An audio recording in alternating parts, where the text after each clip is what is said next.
En septembre 2004, une Américaine de 16 ans est condamnée à la prison à vie sans possibilité de libération conditionnelle pour homicide volontaire, pour vol et pour prostitution.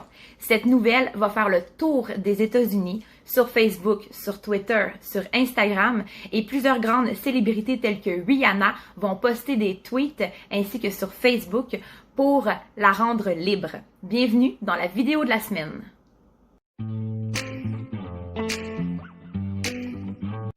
Parlons un peu de l'enfance de Cyntoia Denise Brown. Elle est née le 29 janvier 1988 au Tennessee, aux États-Unis. Sa mère biologique s'appelle Georgina Mitchell et sa mère adoptive s'appelle Ellenette Brown. Donc, Cyntoia, à quelques mois de vie, s'est fait adopter par Ellenette car Georgina était incapable de s'en occuper. Elle était dans l'alcool, dans la drogue et elle était très pauvre. Donc, elle a dû faire adopter sa fille par Ellenette, mais elle est toujours restée en contact avec Cyntoia. Elle avait des nouvelles fréquemment et tout allait pour le mieux de ce côté-là. La petite Cyntoia a grandi comme un enfant normal. Rendue au secondaire, c'est là que tout a commencé. Elle a commencé à changer de comportement, elle a commencé à se rebeller, elle manquait l'école souvent et elle a commencé la drogue et l'alcool. À l'âge de 16 ans, Cyntoia a abandonné l'école et a fugué de chez elle. Donc, Ellenette, à ce moment-là, elle s'est mise à sa recherche et quand elle a su que Cyntoia ne voulait plus vivre chez elle, elle n'a pu rien faire. Donc, Cyntoia, bien vite, elle a dû apprendre à se débrouiller seule. Elle a dû apprendre à faire de l'argent pour se nourrir, pour s'habiller et pour se loger. Tranquillement, pas vite, Cyntoia est entrée dans le monde de la prostitution. Donc, elle a commencé à se prostituer. Dans ce temps-là, elle avait un copain beaucoup plus vieux qu'elle. Il avait 21 ans à cette époque. Et elle, Cyntoia, elle est jeune, elle est naïve. Elle ne se rendait pas compte que son copain était en fait un proxénète. Donc, en fait, lui, ce qu'il faisait, c'est qu'il vivait dans des chambres de motel et Cyntoia devait se prostituer pour pouvoir subvenir à leurs besoins. Donc, manger, s'habiller, avoir de l'alcool et avoir de la drogue. Donc, à 16 ans, elle est déjà prostituée dans le monde de l'alcool et de la drogue. Donc, c'est vraiment à ce moment-là que Cyntoia a vraiment dû devenir plus pour pouvoir avoir de l'argent. Donc, dans la soirée du 6 août 2004, Cyntoia est dans sa chambre d'hôtel avec son copain Scott Carian. Et là, il lui dit qu'elle doit rencontrer un client. Donc, elle se dirige au restaurant pas trop loin de l'hôtel et elle attend le client. Le soi-disant client, qui s'appelle Johnny Allen, se rend au restaurant et là, ils commencent à discuter les deux ensemble. Et puis, Johnny Allen propose à Cyntoia de se rendre chez eux. Elle est pas trop... elle est pas trop à l'aise au fait de se rendre chez eux parce que normalement, quand elle reçoit des clients, c'est dans des chambres de motel ou d'hôtel. Mais bon, c'est pour faire un coup d'argent, donc elle décide de le suivre. Elle embarque dans la voiture de Johnny Allen et ils se rendent chez eux. Pendant le trajet, Johnny Allen commence à beaucoup parler de lui. Il dit que c'est un agent immobilier, qu'il gagne très bien sa vie, qu'il a une grande maison et il parle aussi des armes qu'il possède. Chez eux, il y a beaucoup d'armes. Lui, c'est un maniaque d'armes, c'est un maniaque de tir. Cyntoia, c'est à ce moment-là qu'elle va commencer à être mal à l'aise. Mais elle se dit, bon, c'est pour de l'argent et si Scott il fait confiance, je pense qu'il n'y a pas de problème. Donc, ils se rendent chez Johnny Allen et ils font le tour. Ils décident d'aller à la cuisine pour manger la nourriture qui s'était commandée au restaurant. Donc, Cyntoia, elle mange et elle regarde un peu partout autour d'elle. Ça a l'air d'une maison bien ordinaire, il n'y a pas de problème. Puis, elle demande à Johnny Allen, après avoir mangé, d'aller regarder un film à la télé. Johnny Allen accepte, donc ils vont regarder un film. Et un peu plus tard dans la soirée se termine dans la chambre à coucher. Parce qu'on s'entend que Johnny Allen, lui, il la paye pour avoir des relations sexuelles. Encore là, Cyntoia, elle est pas trop à l'aise d'aller dans la chambre à coucher qui est située au 2e étage. Mais elle y va quand même. Donc, ils se rendent dans la chambre à coucher. Et Cyntoia, elle est tellement mal à l'aise qu'elle décide de faire semblant de s'endormir en se disant, peut-être que Johnny, il va finir par s'endormir et ensuite, moi, je vais pouvoir partir. Donc là, elle se couche et puis Johnny se couche à ses côtés. Et là, elle sent que Johnny se tourne et essaie de prendre quelque chose sur sa table de chevet. Elle, pensant que c'était une arme, elle prend sa propre arme à elle de sa sacoche et tire sur Johnny Allen. Voilà, elle a commis un meurtre. Ensuite, la jeune fille de 16 ans, rappelons-le, elle sait pas trop quoi faire, elle a agi pour se protéger, pour sa sécurité. Donc, elle décide de voler l'argent que Johnny Allen avait dans la maison, vole sa voiture et s'enfuit. Dans la même soirée, elle est arrêtée pour homicide volontaire ainsi que pour vol. Elle se rend au commissariat de police et les policiers, il y a 2 policiers qui vont l'interviewer. Aux États-Unis, il faut bien savoir que les enfants, les adolescents qui sont arrêtés pour n'importe quel crime ne sont pas nécessairement au courant de leurs droits. Ils savent pas qu'ils peuvent garder le silence en attendant un avocat. Ça, évidemment, quand les policiers, ils leur disent que vous avez le droit de garder le silence, tout ce que vous pourriez dire pourrait être retenu contre vous en cours, blablabla. La plupart des 91% des adolescents n'écoutent pas ça, ils comprennent pas. Donc, elle, Cynthia, quand elle arrive au bureau, au poste de police, qu'elle arrive dans la salle d'interrogatoire, il y a 2 enquêteurs qui arrivent, ils commencent à lui poser des questions. Qu'est-ce qui s'est passé cette soirée-là? Au départ, elle dit, vous me promettez que si je vous dis tout, vous allez pouvoir m'aider. Les policiers, ils disent, oui, on va t'aider. On va s'arranger pour que ta sentence soit moins grosse. Donc, Cynthia, elle dit, bon, ok. Donc là, elle se met à dire exactement ce que je vous ai dit. Elle se met vraiment à déballer son sac sans même attendre ses parents ni même un avocat. Et ça, c'est vraiment ce qui va jouer contre elle. C'est que tout ce qu'elle aura dit durant l'entrevue va être retourné contre elle, rendu au procès. Mais elle pensait vraiment que les enquêteurs allaient l'aider, elle, dans sa cause. Mais les enquêteurs, quand ils font leur cours pour devenir policiers, dans leur cours, leurs professeurs, ils vont leur dire, écoutez, quand vous avez ce genre de personnes-là, peu importe, même si c'est un adulte, vous devez vraiment amplifier la chose et vraiment mettre le paquet pour qu'ils vous disent tout. Donc oui, on va t'aider, oui, on va faire en sorte que ta sentence soit moins grosse, on va vraiment être de ton côté, il n'y a pas de problème, alors que c'est pas vrai. Quand Cynthia a tout balancé ce qu'elle avait dans son sac, les 2 enquêteurs se sont levés. Ils sont allés voir le procureur et ont tout raconté. Donc, à partir de ce moment-là, Cynthia, elle est arrêtée pour homicide volontaire, pour vol, ainsi que pour prostitution. Le psychologue Dr. Walker, lui, en fait, quand que Cynthia elle a été incarcérée dans le centre de détention pour jeunes, il est allé voir Cynthia pour faire une évaluation psychologique. Ça, en fait, de toute façon, toutes les personnes qui sont incarcérées en attendant un procès, ils vont avoir une évaluation psychologique pour savoir vraiment si dans ce temps-là, elle était en paranoïa, si la personne était malade, si la personne avait des symptômes de schizophrénie ou d'hallucination, ou etc.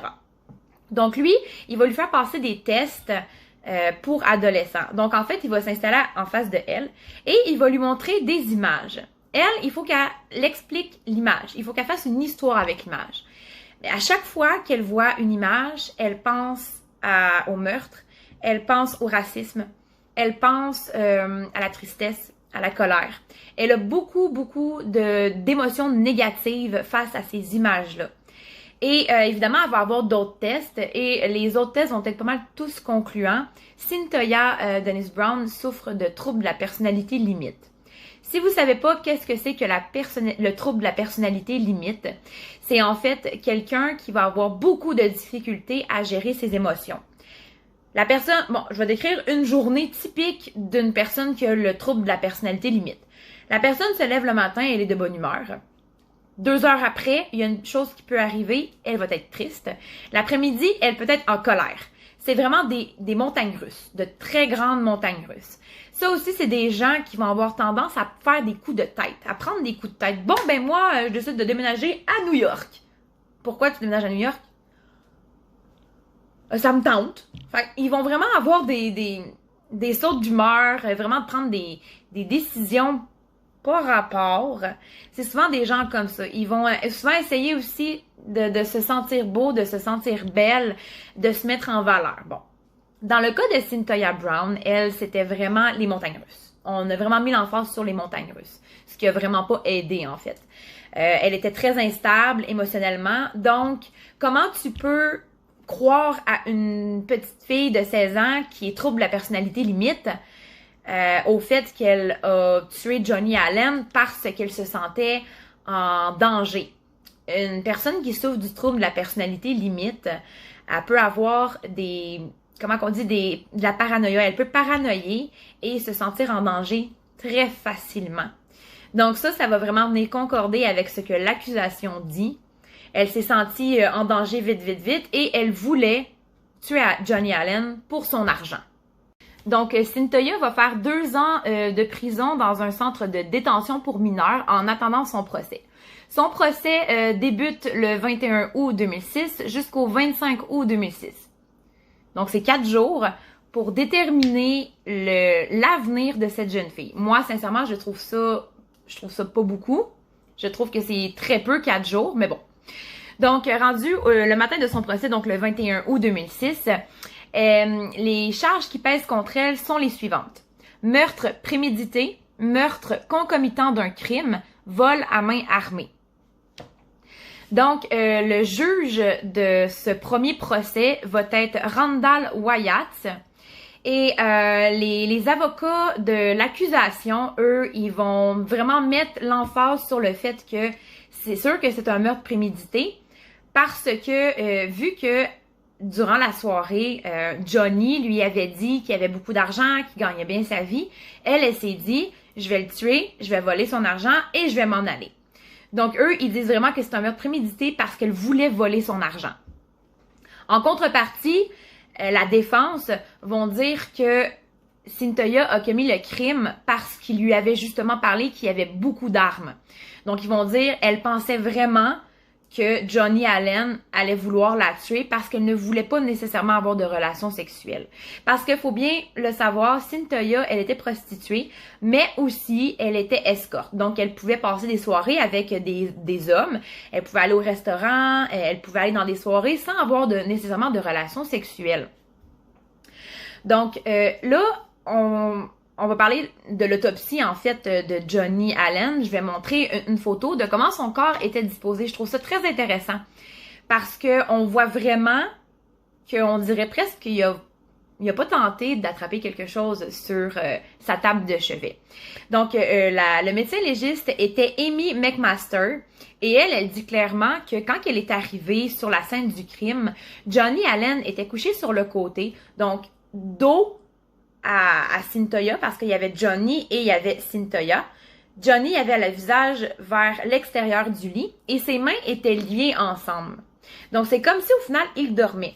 Et la balle qu'il a reçue s'est logée au derrière de sa tête. Donc, si vraiment il aurait voulu tenter d'assassiner Cyntoia ou juste de la menacer, il aurait pris l'arme et il se serait viré. Vous voyez, je ne sais pas si vous comprenez, mais dans la scène de crime, dans les photos qu'on voit, il est vraiment couché sur le côté et il a les mains liées ensemble, donc comme s'il dormait. Donc là, ça vient pas mal défaire qu'est-ce que Cyntoia essayait de dire. Le procès, bon, après les 4 jours, quand le procès se termine, le membre des jurys, ils font faire 6 heures de délibération et après le 6 heures, ils vont condamner Cyntoia Brown pour meurtre prémédité, coupable, meurtre concomitant d'un crime, coupable, et vol à main armée, coupable. Donc là, à partir de cet instant-là, elle est condamnée à la prison à vie. Il faut savoir aussi qu'aux États-Unis, quand un adolescent ou une adolescente est condamné à la prison à vie sans possibilité de libération conditionnelle, c'est vraiment la prison à vie. Avant, ils peuvent pas faire appel avant 51 ans. Donc, c'est pas mal la prison à vie finalement. Je sais pas si vous le savez, mais ça aussi, c'est une autre chose très importante. Aux États-Unis, quand il y a assez de preuves contre toi, mettons tu te retrouves dans une mauvaise situation et qu'il y a des preuves contre toi, mettons tu as tué quelqu'un ou tu as violé quelqu'un, il y a des preuves contre toi, tu as le choix. Si tu te déclares non coupable et que le jury te déclares coupable, c'est automatiquement la prison à vie sans possibilité de libération conditionnelle. Si tu te déclares coupable et que le jury te déclare coupable, parce que autrement que tu te déclares coupable, le jury aussi, parce que tu viens d'avouer, là, tu n'auras pas nécessairement la prison à vie. Et si tu as la prison à vie, tu vas pouvoir faire appel dans 10-15 ans. Mais Cyntoia, elle se disait non coupable de meurtre prémédité. Le jury l'a condamnée à la prison à vie parce qu'eux, ils l'ont condamnée coupable. Mais c'est pas avant 51 ans qu'ils peuvent faire appel. Donc, à partir de cet instant-là, l'avenir de Cyntoia, elle est scellée à la prison à vie. En juillet 2010, il y a des avocats pro bono qui vont offrir leur service à Cyntoia Brown car ils ont entendu parler de son histoire. Une jeune fille de 16 ans accusée de meurtre prémédité, condamnée à la prison à vie, sans possibilité de libération conditionnelle, c'est effroyable. Donc, il y a 2 avocats qui vont se rendre pour rencontrer Cyntoia. Et Austin Gordon, lui, il a été l'avocat de Cyntoia après sa condamnation. Et là, ils vont monter un dossier pour faire appel, même si elle n'a pas nécessairement le droit. Mais les avocats pro bono, eux, c'est justement ça. Leur but, c'est que eux, ils peuvent vraiment faire appel, même si la personne elle est condamnée à la prison à vie. Ça, c'est vraiment un service gratuit offert aux détenus qui ont été accusés, peut-être même à tort et à travers. Donc là, le 13 au 14 2012, il va avoir le procès pour l'appel. Et pendant ce procès-là, il y a un psychiatre, le monsieur Adler, lui, qui va venir parler et qui va prendre la thèse du syndrome de l'alcoolisme fœtal. Ça, en fait, je ne sais pas si vous connaissez ça, mais le syndrome de l'alcoolisme fœtal, c'est en fait, ça se produit dans le ventre de la mère. Quand la mère boit beaucoup d'alcool et qu'elle est enceinte, c'est sûr qu'évidemment, ça va venir jouer sur le cerveau de l'enfant et sur son organisme. Parce que dans le ventre de la mère, ben là, tout le monde le sait, le cerveau, l'enfant, le fœtus, il grandit et c'est là qu'il prend toutes ses vitamines, toutes les bonnes choses qu'il a à prendre. Et normalement, la mère, si elle boit, ça va dans son sang et le sang de la mère est filtré pour aller dans l'organisme du fœtus. Donc lui, Dr. Adler, il dit que Cyntoia souffre de ce problème. Le juge, il va lui demander, est-ce que Cyntoia souffrait de ce problème avant de tuer Johnny? Il va répondre oui. Est-ce que Cyntoia a souffert de ce problème au moment où elle a tué Johnny? Il va dire oui. Est-ce que Cyntoia va souffrir de ce problème toute sa vie? Le Dr. Adler va dire probablement que oui. Après ce mini-procès, le juge, qui était le même juge qu'au premier procès, il va prendre 15 jours de délibération et il va finalement rejeter l'appel. Donc, elle est toujours condamnée à la prison à vie, même après ça. Donc, le 15 novembre 2017, Stacey Case change la loi. Ça veut dire que aucun mineur ne peut être condamné ou même accusé de prostitution. Les mineurs, maintenant, ils ne sont plus accusés, mais sont des victimes. Donc, à partir de cet instant-là, le cas de Cyntoia Brown va vraiment commencer à faire le buzz sur Internet, sur Twitter, sur Facebook. Et comme j'ai dit dans mon intro, il y a plusieurs grandes célébrités qui vont prendre connaissance de Cyntoia Brown, de son cas. Et là, c'est là que le hashtag Free Cyntoia Brown va sortir. Donc, il va y avoir beaucoup de hashtags Free Cyntoia Brown pour la faire libérer. Parce que on peut pas condamner une jeune fille, une personne de 16 ans à la prison à vie. Je veux dire, il faut y aller avec la logique. Quand tu es un adolescent, t'es pas pareil quand tu deviens un adulte. J'imagine que toi, quand tu étais adolescent, tu pensais comme un adolescent, tu vivais comme un adolescent, tu as fait des bêtises comme un adolescent. Si tu étais un adolescent, le cerveau il est en pleine expansion, il est en train de se développer. Rendu à 30 ans, t'es plus pareil, t'as changé, évidemment. Et là, vraiment, c'est là que les avocats, ils vont vraiment profiter de ce moment-là. Et surtout, Cyntoia, le 17 décembre 2017, elle va profiter du buzz qu'elle fait. Et écoute, Rihanna qui poste un tweet sur elle, elle va juste profiter de ça. Elle va faire un énorme dossier. Et en fait, une chose que j'ai pas dit, durant son incarcération pendant ces 15 années-là, Cyntoia Brown, elle, est allée à l'université. Elle a obtenu un diplôme et elle a eu beaucoup de lettres de recommandation du directeur, de tous ses professeurs, de l'ancien juge aussi. Donc, dans son gros dossier pour demander à Aslam, en fait, qui est le nouveau procureur du district, il y a vraiment beaucoup de lettres de référence et elle se décrit, elle parle de son cas et vraiment, elle veut se faire entendre. Elle est rendue à 30 ans. C'est en 2004, elle avait 16 ans. Donc, ça fait 16 ans. Donc, ouais, elle est rendue à 32 ans. Donc là, elle a 32 ans. Elle a changé. Elle est plus pareille. Elle est capable de se contrôler. Elle a fait des thérapies. Elle a vraiment été une détenue modèle. Je vais vous montrer une photo de elle aujourd'hui et une photo de elle avant. Vous voyez déjà la différence dans son sourire, dans ses yeux, dans son visage. Juste, on voit qu'elle a grandi. On voit qu'elle est devenue une femme. Elle est plus comme elle était. C'est plus une prostituée. Elle veut avancer dans la vie. Elle est même allée à l'université parce qu'évidemment, il y a des programmes pour les détenus. Les détenus peuvent aller à l'école, ils peuvent aller à l'université, obtenir des diplômes. Et Cyntoia, elle a obtenu un diplôme de l'université. Donc, elle va présenter ce document aux gens qui font... pour obtenir une libération conditionnelle. Donc, c'est comme un autre style de jury. Ils sont tous devant toi. Toi, tu es devant eux avec les avocats et plusieurs personnes, si tu peux, qui vont vraiment venir t'aider dans ta cause. Donc, le 17 décembre, elle donne le document. Le 19 mai 2018, la Commission des libérations conditionnelles du Tennessee décide d'entendre Cyntoia. Donc, et finalement, le 7 janvier 2019, le gouverneur Aslam, il rend sa décision. Et il commue la peine de prison à vie de Cyntoia à 15 ans. Mais elle a déjà purgé son 15 ans. Donc, elle est désormais une femme libre. Bon, libre, on s'entend. Elle va avoir 10 ans de libération surveillée. Et il va falloir qu'elle fasse 7 mois de thérapie. Mais après ça, elle va être libre. Elle va pouvoir à peu près vivre comme une personne normale. Évidemment, elle va toujours avoir un casier judiciaire. Ça ne changera pas. Aujourd'hui, en 2020, Cyntoia Brown, elle est mariée. Elle est conférencière, elle est auteure et vraiment c'est une femme qui a surmonté tellement de choses et je trouvais vraiment que c'était important de parler de ce genre de personnes-là parce que tu vois vraiment l'évolution et elle le dit elle-même, la prison lui aura apporté beaucoup parce qu'elle pense que si à 16 ans elle n'aurait pas été en prison, aujourd'hui à l'âge de 32 ans, elle serait encore dans le même monde.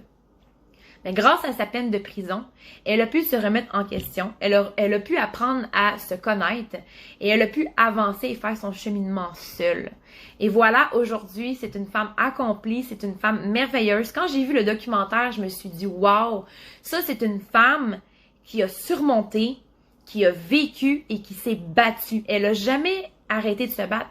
Après 15 ans, elle aurait pu se dire « Bon, ben voilà, moi, il y a personne qui va m'aider, je vais être condamnée à la prison à vie. » Et regarde, elle aurait pu se laver les mains et se dire, bon, ben voilà, elle continue sa vie en prison. Mais non, elle a continué de se battre, elle a monté un dossier, elle est devenue une détenue modèle, elle a été diplômée de l'université.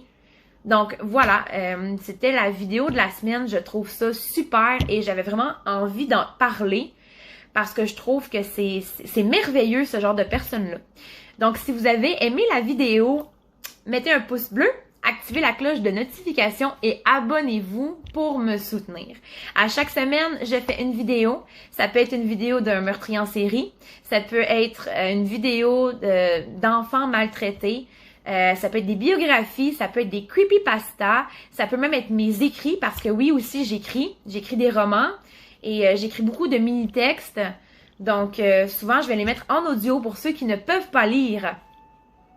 Donc, d'ici la semaine prochaine pour une autre vidéo, passez une belle semaine, prenez soin de vous et sincèrement, arrêtez jamais de vous battre pour ce que vous voulez, pour ce que vous aimez, mais aussi pour ce que vous êtes.